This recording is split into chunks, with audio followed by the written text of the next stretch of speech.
Bud Not Buddy by Christopher Paul Curtis, Chapter 1. Here we go again. We were all standing in line waiting for breakfast when one of the caseworkers came in and tap, tap, tap down the line. Uh-oh.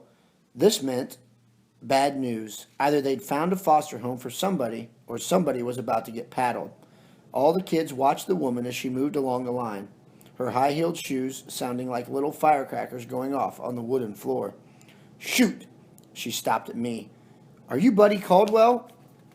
I said, It's Bud, not Buddy, ma'am. She put her hand on my shoulder and took me out of line. Then she pulled Jerry, one of the littler boys, over. Aren't you Jerry Clark? He nodded. Boys, good news. Now that the school year has ended, you both have been accepted in new temporary care homes starting this afternoon. Jerry asked the same thing I was thinking. Together? She said, Why no, Jerry. You'll be in a family with 3 little girls. Jerry looked like he'd just found out they were going to dip him in a pot of boiling milk. And Bud? She looked at some papers she was holding. Oh, yes, the Amoses. You'll be with Mr. and Mrs. Amos and their son, who is 12 years old. That makes him just 2 years older than you, doesn't it, Bud? Yes, ma'am. She said, I'm sure you'll both be very happy. Me and Jerry looked at each other. The woman said, Now, boys, no need to look so glum. I know you don't understand what it means, but there's a depression going on all over this country.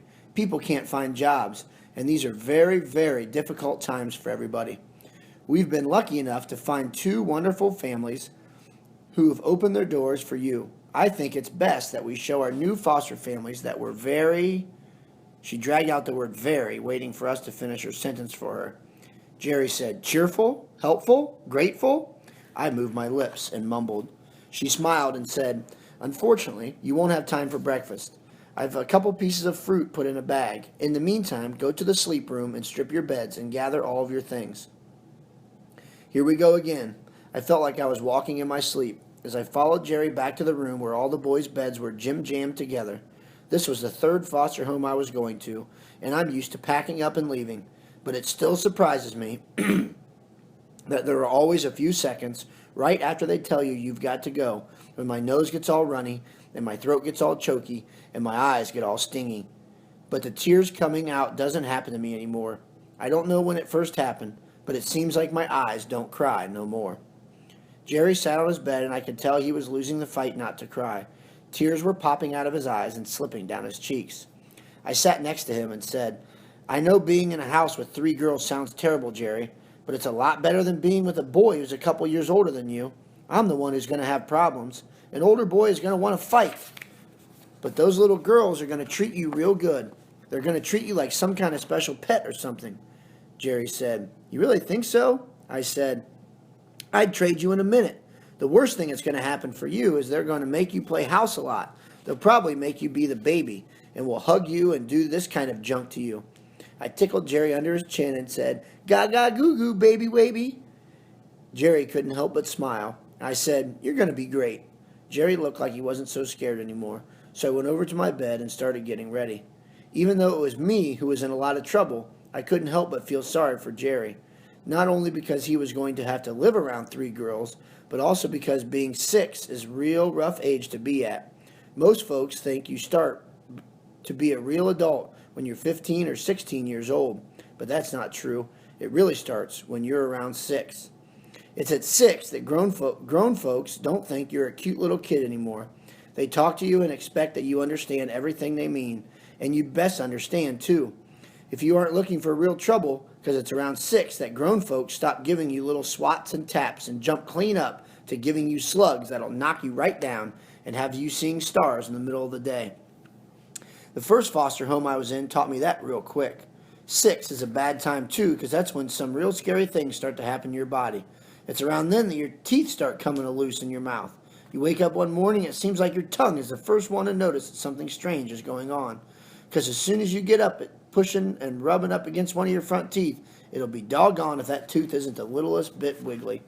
At first you think it's kind of funny, but the tooth gets getting looser and looser, and one day in the middle of pushing the tooth back and forth and squinching your eyes shut, you pull it clean out. It's the scariest thing you can think of, because you lose control of your tongue at the same time, and no matter how hard you try to stop it, it won't leave the new hole in your mouth alone. It keeps digging around in that spot where the tooth used to be. You tell some adult about it, what's happening, but all they say is, it's normal. You can't be too sure, though, because it shakes you up a whole lot more than grown folks thinks it does. When perfectly good parts of your body commence to loosening up and falling off of you, unless you're as stupid as a lamppost, you've got to wonder what's coming off next. Your arm? Your leg? Your neck? Every morning when you wake up, it seems a lot of your parts aren't stuck on as good as they used to be. 6 is real tough. That's how old I was when I came to live here in the home. That's how old I was when Mama died. I folded the blanket and sheet and set them back on the mattress. Then I reached under my bed to get my suitcase. Most of the kids in the home keep their things in a paper or cloth sack, but not me. I have my own suitcase. I set it on the mattress and untied the twine that held it together. I did what I do every night before I go to sleep. I checked to make sure everything was there. The way there are more and more kids coming into the home every day, I had to make sure no one had run off with any of my things. First, I pulled my blanket out and saw that everything was where it was supposed to be, at the bottom of my suitcase with the flyers. I took the blue flyer out and looked at it again. The paper was starting to wear out from me looking at it so much, but I liked checking to see if there was anything I hadn't noticed before. It was like something was telling me there was a message for me on this flyer, but I didn't have the decoder ring to read what it was. Across the top of the flyer, written big black letters, were the words limited engagement. Then, in letters, it said direct from SRO engagement in New York City. Underneath that, in big letters again, it said Herman E. Calloway and the Dusky Devastators of the Depression.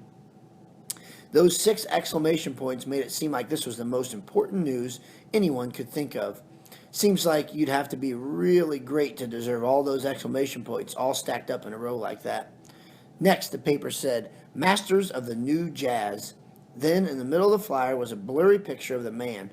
I have a real good suspicion I've never met him, but I have a real good feeling that this guy must be my father. In the picture, he's standing next to a giant fiddle that's taller than him. It looks like it's real heavy because he's leaning up against it trying to hold it up. He looks like he's been doing this for a long time, and he must be tired because he has droopy, dreamy look on his face. There are 2 men beside him, one playing drums and the other one blowing a horn.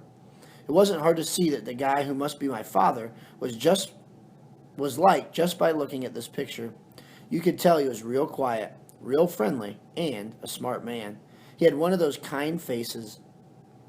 Underneath the picture, someone had written with black fountain pen, one night only in Flint, Michigan, at the luxurious 50 Grand on Saturday, June 16th, 1932. 9 until ? I remember Mama bringing this flyer with her when she came from working one day.